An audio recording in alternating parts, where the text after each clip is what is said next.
नमस्कार व्यूअर्स, और आप देख रहे हैं देश का सबसे ज्यादा देखे जाने वाला प्राइम टाइम कार्यक्रम आर पार। आज जब प्रधानमंत्री मोदी मैदान में उतरे तो पिच भले ही अलग थी, लेकिन बैटिंग कल जैसी ही धारदार थी और चौके छक्कों की बौछार में आज भी कोई कमी नहीं थी। फर्क बस इतना था कि कल प्रधानमंत्री मोदी ने कांग्रेस को वर्तमान वाला आईना दिखाया था और आज इतिहास के पन्ने खोलकर जबरदस्त प्रहार किया है। प्रधानमंत्री मोदी ने कहा कि उनकी पीढ़ी का कोई भी व्यक्ति नेहरू सरनेम रखने से डरता क्यों है। इतना बड़ा व्यक्ति है तो शर्मिंदगी किस बात की है। प्रधानमंत्री मोदी ने यह भी कहा कि भारत सदियों पुराना देश है और यह देश किसी परिवार की जागीर नहीं है। आज प्रधानमंत्री मोदी ने राज्यसभा में 85 मिनट का भाषण दिया और इस पूरे 85 मिनट तक हंगामा भी चलता रहा, लेकिन प्रधानमंत्री मोदी ने बिना रुके अपना भाषण कंप्लीट किया और इसके बाद सीना ठोक कर कहा, देश ये देख रहा है कि एक अकेला कितनों पर भारी है। आज संसद में प्रधानमंत्री मोदी को देखकर मुल्तान टेस्ट की भी याद आ गई, जब अकेले वीरेंद्र सहवाग पूरी विरोधी टीम पर भारी पड़ गए थे। भारत की तरफ से उन्होंने अकेले ही ट्रिपल सेंचुरी ठोक दी थी। लेकिन आज सवाल है कि क्या विपक्ष एक बड़ा अवसर चूक गया, क्योंकि प्रधानमंत्री मोदी ने 360 डिग्री वाले अपने भाषण में गरीब, किसान, महिला, युवा, आदिवासी यानी हर वर्ग की बात करी, लेकिन विपक्ष सिर्फ और सिर्फ एक नाम पर अटका रहा। तो आज इसी मुद्दे पर होगी देश की सबसे बड़ी चर्चा, सियासत कमाल कीचड़ बनाम गुलाल। और आज होगा बड़ा फेस ऑफ गौरव भाटिया और सुप्रिया श्रीनेत के बीच में। माननीय सभापति जी, कीचड़ उसके पास था, मेरे पास गुलाल। जो भी जिसके पास था उसने दिया उछाल। 85 मिनट तक हंगामा चला।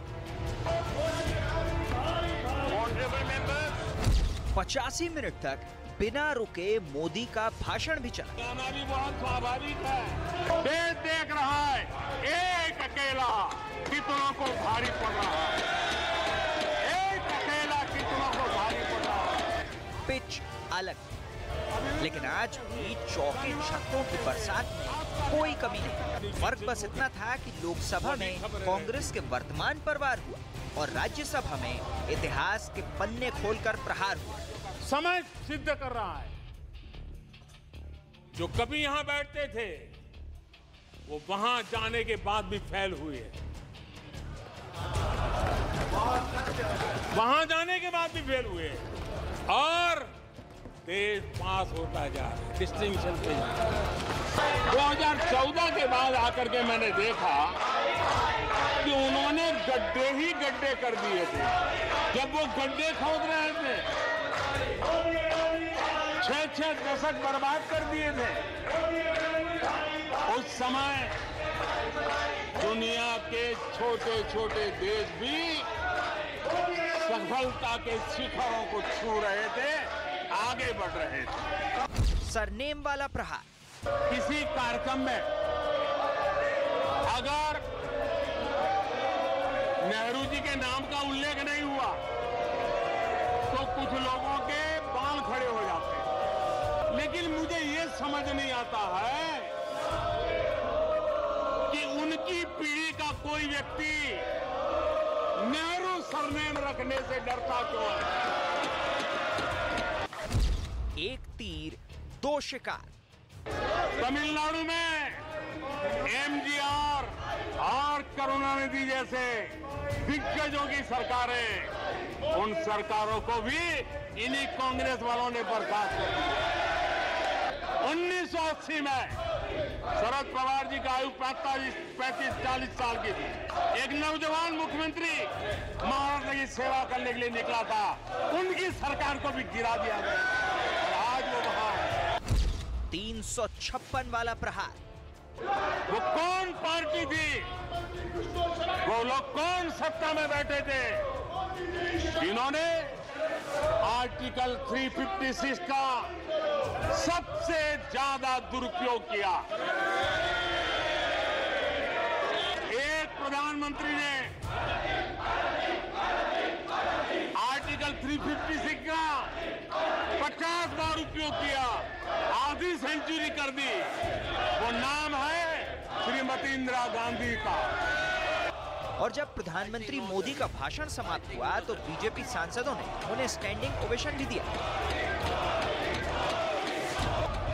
और केंद्रीय मंत्री धर्मेंद्र प्रधान ने भारत माता की जय का नारा भी लगाया।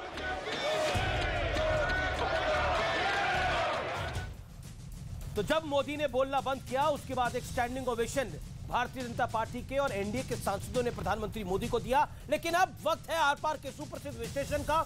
मैं आपको स्क्रीन पर दिखाऊंगा एक अकेले मोदी का विश्लेषण। प्रधानमंत्री मोदी आज क्या बोले और उसका अर्थ क्या है। देख रहा है देश, एक अकेला कितनों पर भारी है। 85 मिनट मोदी बोले, 85 मिनट तक हंगामा चला। तो प्रधानमंत्री मोदी ने बोला कि सब शोर मचाते रहे, पूरा देश देख रहा है कि एक अकेला कितनों पर भारी है। संसद में पूरा विपक्ष मोदी के खिलाफ एक साथ खड़ा था। उसके बाद ईवीएम तो मोदी पर सवाल, मीडिया तो मोदी पर सवाल, इस तरह की बातें लगातार होती हैं। सुप्रीम कोर्ट पर भी सवाल। अगर हम अप्रूवल रेटिंग्स की बात करें तो 78% रेटिंग के साथ मोदी दुनिया में अभी भी टॉप पर है। बाइडेन, ऋषि सुनक, मैक्रो जैसे नेता काफी पीछे हैं। सी वोटर का सर्वे की अब मैं बात करता हूं जो भारत का सर्वे है, 47% रेटिंग के साथ मोदी अभी भी सबसे बेहतरीन प्रधानमंत्री है, followed by Atal Bihari Vajpayee, doctor Manmohan Singh, Indira Gandhi and then Pandit Nehru.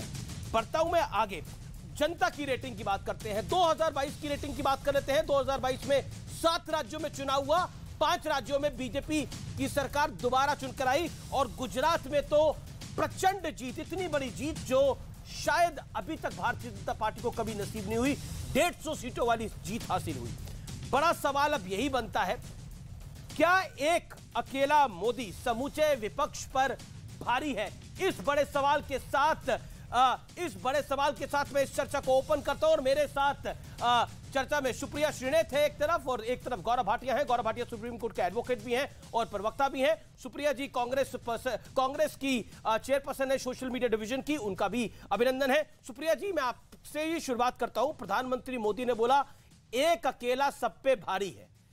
क्या आपको लगता है कि आज जिस तरह से विपक्ष हंगामा मचा रहा था और प्रधानमंत्री मोदी ने एक एक करके देश के हर पहलू को टच करने की कोशिश करी, जनता के हर पहलू को टच करने की कोशिश करी, आपका वक्तव्य? आज इस देश के सामने सबसे बड़ा